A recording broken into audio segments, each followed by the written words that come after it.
Welcome to our channel. ఈరోజు మరొక కొత్త వార్త తెర మీదకి వచ్చింది. ఏంటి అంటే జూలై 18వ తేదీ జూనియర్ ఎన్టీఆర్ ఒక కీలక ప్రకటన చెయ్యబోతున్నారు అనేటువంటి వార్త అయితే వచ్చింది. అయితే చాలామంది అంటున్నది ఏంటి అంటే ఆయన రాజకీయ ప్రవేశం చెయ్యబోతున్నాడు అని. సో ఒకసారి మనం గతంలో గనక వెళ్ళి చూసుకుంటే ఆయన 2009 ఎన్నికల ప్రచారంలో టీడీపీ తరఫున ఆయన ప్రచారం చేయటం జరిగింది. చాలా నియోజకవర్గాల్లో ఆయన బహిరంగ సభలు, రోడ్ షోలు నిర్వహించడం జరిగింది. ఒకానొక సందర్భంలో ఖమ్మం వైపుకి ప్రచారానికి వెళ్తూ ఉన్నటువంటి ఒక చోట ప్రచారం ముగించుకుని మరొక ప్రాంతానికి వెళ్తూ ఉన్నటువంటి నేపథ్యంలో అక్కడ యాక్సిడెంట్ అవ్వటం, తర్వాత ఆయన హాస్పిటల్లో ట్రీట్మెంట్ తీసుకోవటం, తర్వాత ఉత్తరాంధ్రలో ఒక మీటింగ్ 2 డేస్ సంథింగ్ అక్కడతో ప్రచారం ముగించేసేసారు. ఆ తర్వాత నుంచి ఆయన పూర్తిగా రాజకీయాలకు దూరంగా ఉంటూ వచ్చారు. టీడీపీ నుంచి పూర్తిగా దూరంగా ఉంటూ వచ్చారు. ఎప్పుడైతే 2014లో లోకేష్ టీడీపీలోకి ఎంట్రీ ఇచ్చారో అప్పటి నుంచి పూర్తిగా టీడీపీ నుంచి దూరంగా ఉంటూ ఉన్నారు.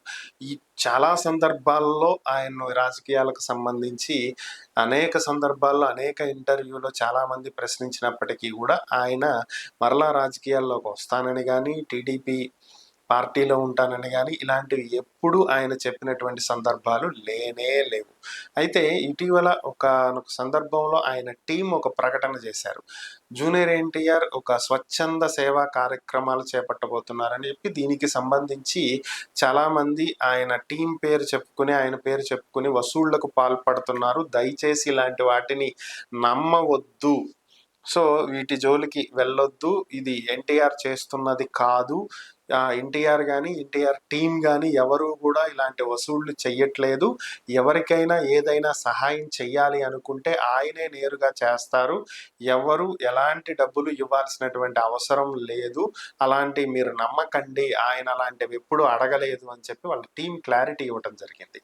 సో త్వరలోనే ఆయన ఒక స్వచ్ఛంద సేవా సంస్థ లైక్ ఎన్టీఆర్ ట్రస్ట్ కావచ్చు, లేదంటే చిరంజీవి బ్లడ్ బ్యాంక్ కావచ్చు, ఇలా చాలా సంస్థలు ఉన్నాయి కదా.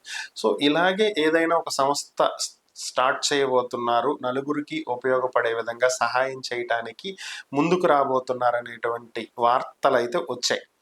సో దాంట్లో భాగంగానే ఈ నెల 18వ తేదీ ఒక 8 రోజులు ఉంది, ఇంకా మనకి 7 రోజులు 8 రోజులు. సో ఒక నిర్ణయం తీసుకోబోతున్నారు, ఒక ప్రకటన రాబోతుంది అనేటువంటి వార్తలు వస్తున్నాయి. ఈ నేపథ్యంలోనే ఆయన దీని తర్వాత రాజకీయ ఎంట్రీ ఇస్తారు. ఎందుకంటే ఆయన ఇటీవల బీజేపీ లీడర్స్ని కలవటం, సో వాళ్ళు కూడా బీజేపీలోకి రమ్మంటే ఆయన సున్నితంగా తిరస్కరించటం, సో ఇవన్నీ వార్తలు మనం చూసాం. సో ఇప్పుడు ఆయన సొంతంగా ఒక పార్టీ పెట్టబోతున్నారు, ఏపీలో ఒక పార్టీ పెట్టి ఆయన రాజకీయాల్లోకి వస్తారు అనేటువంటి వార్తలు వినిపిస్తున్నాయి. సో ఆయన అయితే ప్రస్తుతం నేను సినిమాల మీద ఫోకస్ పెట్టాను, రాజకీయాల గురించి నాకు ఇప్పట్లో ఆలోచన లేదు అని చెప్పి ఆయన అయితే క్లారిటీ ఇచ్చారు. మరి ఓవరాల్గా ఇవి సోషల్ మీడియాలో వచ్చేటువంటి రూమర్సా, నిజంగానే అటువంటి స్టెప్ ఏదైనా తీసుకోబోతున్నారా అనేది అయితే చూడాలి. అయితే ఎన్టీఆర్ కనుక రాజకీయాల్లోకి వస్తే ఎలా ఉంటుంది పరిస్థితి అనేది కూడా ఒక అంచనా గనక చూసుకోవాల్సినటువంటి పరిస్థితి అయితే ఉంది. ఎందుకంటే గతంలో చిరంజీవి గారు పార్టీ పెట్టారు, 18 సీట్లు గెలిచారు, ఆ తర్వాత కాంగ్రెస్లో విలీనం చేశారు. పవన్ కళ్యాణ్ గారు పార్టీ పెట్టారు, 14లో పోటీ చేయలేదు, 19లో పోటీ చేస్తే పార్టీ మొత్తంలో ఒక్క ఎమ్మెల్యే గెలిస్తే ఆ ఒక్క ఎమ్మెల్యే కూడా వైసీపీలో చేరటం జరిగింది. ఇక 24 ఎన్నికలకు వస్తే ఆయన కూటమి అని చెప్పి టీడీపీతో కలవటం, ఆయనకి ఇచ్చినటువంటి సీట్లలో కూడా కొన్ని త్యాగం చేసి బీజేపీకి ఇచ్చి 21 సీట్లలో పోటీ చేసి 21కి 21 గెలవటం జరిగింది. సో మరి 29 ఎన్నికలకు మరలా కలిసి వెళ్ళేటువంటి అవకాశాలు కనిపిస్తున్నాయి. 29 ఎన్నికలకు జమిలీ ఎన్నికలు రాబోతున్నాయి, అసెంబ్లీ నియోజకవర్గాలు కూడా భారీగా పెంచబోతున్నారనేటువంటి వార్తలు వస్తున్నాయి. దీనికి ఊతమిచ్చేటువంటి విధంగా రేవంత్ రెడ్డి నిన్ననో మొన్ననో చేసినటువంటి ఒక ప్రకటన, 2029లో ఖచ్చితంగా ఎన్నికలు రాబోతున్నాయి అని చెప్పి ఆయన చెప్పారు. సో రియాలిటీ ఏంటంటే తెలంగాణకి 2028లోనే అసెంబ్లీ ఎన్నికలు రావాలి. ఎందుకంటే 2019లో రావాల్సినటువంటి అసెంబ్లీ ఎన్నికల్ని సంవత్సరం ముందుగా కేసీఆర్ అసెంబ్లీ డిజాల్వ్ చేసి 2008లో ఆయన ఎన్నికలకు వెళ్ళటం జరిగింది. 14 తర్వాత 2018లో 19లో వెళ్లకుండా. సో కాబట్టి 2018లో ఎన్నికలు జరిగినాయి, 2023లో ఎన్నికలు జరిగినాయి, నెక్స్ట్ 2028లో జరగాలి. కానీ 2029లో జరుగుతాయి ఖచ్చితంగా, నియోజకవర్గాలు పెరగబోతున్నాయి అని చెప్పారు. వాళ్ళకు 119 అయితే 180 దాకా అవుతాయి అనేది ఆయన చెప్పినటువంటి అంశం. సో అంటే ఓవరాల్గా జమిలీ ఎన్నికలు రాబోతున్నాయి అనేది ఇక్కడ క్లారిటీ వస్తుంది. అంటే ఈలోపే పార్లమెంట్లో బిల్లు ప్రవేశపెట్టాలి.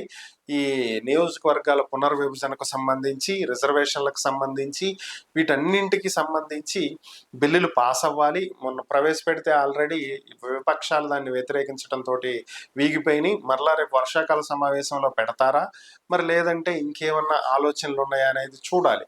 ఓవరాల్గా 29 అయితే జమిలీ ఎన్నికలు రాబోతున్నాయి. 29 లోపు మరి ఎలక్షన్లో పార్టిసిపేట్ చేయాలి అంటే ఇప్పటి నుంచే పార్టీకి సంబంధించినటువంటి కార్యక్రమాలు, కార్యకలాపాలు చూసుకోవాలి, ప్లానింగ్ అనేది ఉండాలి. సో మరొక పక్క అల్లు అర్జున్ పెట్టబోతున్నాడు, ఆయన 34 ఎన్నికల్లో ఇంకో 8 ఏళ్ళ తర్వాత వస్తాడనేది ఇంకొక వార్త. సో మరి అది నిజమా, ఇది నిజమా, మరి ఇద్దరు వస్తే పరిస్థితి ఏంటి, అసలు ఏం జరగబోతుంది? ఈ పెట్టే పార్టీలు ఏపీకి పెడతారా, తెలంగాణకి పెడతారా, 2 స్టేట్లకి పెడతారా? ఇవన్నీ పెద్ద క్వశ్చన్ మార్క్ అంశాలు. వీటి మీద ఒక క్లారిటీ రావాల్సి ఉన్నటువంటి పరిస్థితి.